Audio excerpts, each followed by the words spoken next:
ہرات میں حضور علیہ السلام کی اولاد سے ایک شہزادی بیوہ ہو جاتی ہے تو وہ اپنے بچوں کو لے کر کے سمرقند میں آتی ہے اور پوچھتی ہے کہ یہاں کوئی شخص ہو جو مجبور لوگ مفلوک الحال لوگوں کی مدد کرتا ہو۔ تو لوگوں نے بتایا کہ یہاں دو بڑے سخی لوگ ہیں، ایک مسلمان ہے اور ایک مجوسی ہے۔ تو اس نے کہا مجھے تو مسلمان کے پاس ہی جانا چاہیے، اور گئی اور کہا کہ میں مفلوک الحال ہوں، میرا خاندان رسول صلی اللہ علیہ وآلہ وسلم سے تعلق ہے، غریب الدیار ہوں، شوہر کا سر سے سایہ اٹھ گیا ہے، یہ بچے ہیں، تو آپ اگر میری مدد کر دیں تو میری سفید پوشی کا بھرم باقی رہے۔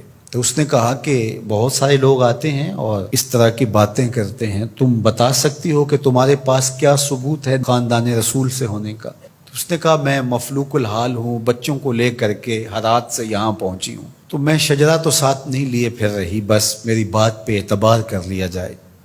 اس نے کہا کہ میں تیری بات پہ اعتبار نہیں کر سکتا۔ خیر وہ وہاں سے اٹھی اور اس مجوسی کے پاس چلی گئی اور اس کو جا کے بتایا کہ مفلوک الحال ہوں، یہ میرے چھوٹے یتیم بچے ہیں، میں رسول کریم صلی اللہ علیہ وآلہ وسلم کی اولاد سے ہوں، تو آپ اگر میری مدد کر دیں۔ تو اس نے انتظام کر دیا ایک چھوٹے سے گھر کا، اور جو ضروریات کی چیزیں تھیں وہ باہم پہنچا دیں۔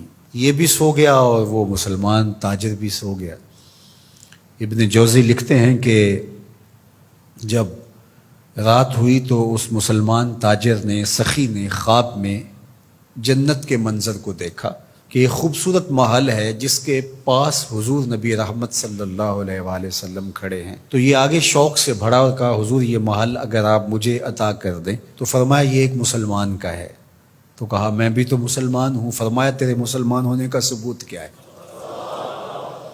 آنکھیں کھل گئیں، ماضی کا سارا قصہ ذہن میں تازہ ہو گیا، اور وہ جو لفظ کہے تھے کہ تیرے سیدہ ہونے کا ثبوت کیا ہے، وہ لفظ احساس پہ ہتھوڑے برسانے لگے اور نکال دیا گیا دربار رسالت سے۔ صبح ہوئی تو ڈھونڈتا پھرتا ہے کہ کل یہاں کوئی سید زادی اپنے بچوں کو لے کر کے آئی تھی، کسی کو پتہ ہو تو لوگوں نے بتایا کہ وہ فلاں مجوسی ساہوکار اور سخی جو ہے اس کے پاس ہے۔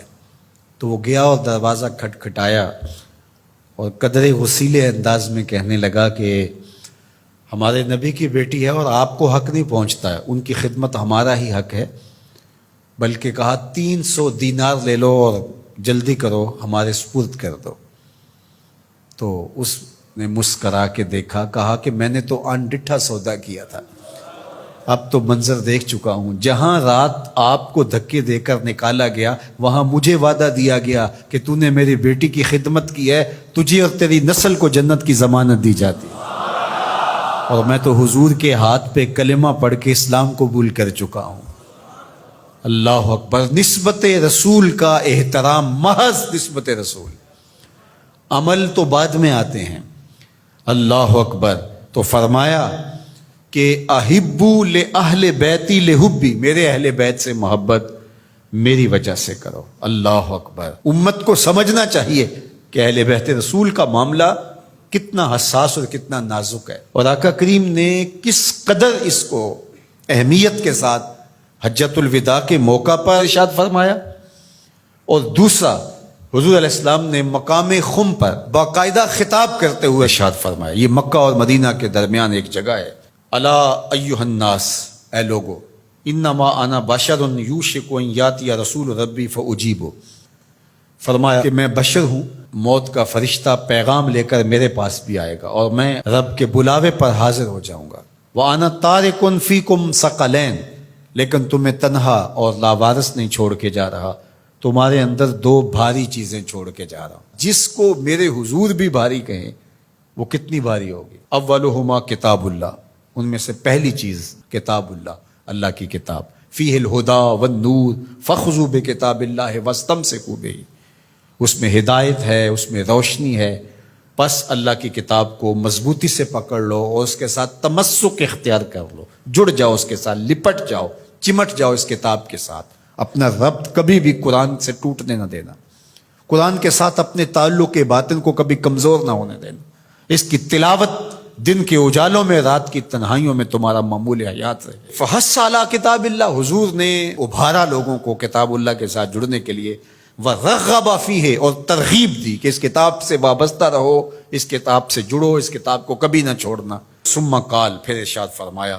وَأَهْلُ بَيْتِ، اور میرے اہل بیت، اذکرکم اللہ فی اہل بیتی، اذکرکم اللہ فی اہل بیتی، اذکرکم اللہ فی اہل بیتی، 3 مرتبہ فرمایا، میں تمہیں اپنے اہل بیت کے بارے میں اللہ سے ڈراتا ہوں، تذکیر کرتا ہوں، نصیحت کرتا ہوں کہ میرے اہل بیت کے معاملے میں کوتاہی نہ کرنا۔ 1 بار نہیں کہا، 2 بار نہیں کہا، 3 بار فرمایا۔ نگاہ نبوت کچھ دیکھ رہی تھی کہ لوگ کربلا کے اندر شہزادگان رسول کو شہید کرنے کے درپے ہوں گے، اور اہل بیت نبوت کی عظمتیں لوگوں کو ہضم نہیں ہو پائیں گی۔ تو حضور نے 1 بار نہیں، 2 بار نہیں، 3 بار فرمایا کہ میرے اہل بیت کے معاملے کے اندر ان کی حساسیت اتنی ہے کہ کوتاہی کا ارتکاب نہ کرنا۔ اہل بیت نبوت کا معاملہ بہت حساس ہے، بہت ہی حساس ہے۔ یزید پلیت نے اہل بیت کے ساتھ ٹکر لے کے اپنی عاقبت بھی برباد کر لی اور اپنی دنیا بھی برباد کر لی، اور اپنی نسلوں کو بھی بدبودار بنا لیا اس نے۔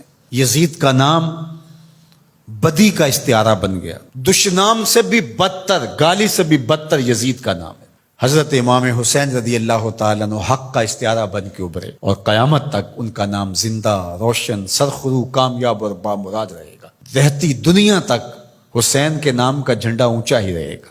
اہل بیت کے لیے دلوں میں محبت جو موجزن نہیں رکھتا سینے میں، اس کے سینے میں پتھر رکھا ہوا ہے، اس کے سینے میں کسی مومن کا دل نہیں رکھا ہوا۔ یہ پیاز تو ہر وقت سلگتا ہے، لیکن جو ہی محرم کے ایام آتے ہیں تو پھر خوشبوئیں پھیلنا شروع ہو جاتی ہیں، اور ان کے لیے دل میں جو جذبات پیدا ہوتے ہیں، اللہ اکبر، ہماری 1000 جانیں تصدق ان کے قدموں سے لپٹی ہوئی خاک پر۔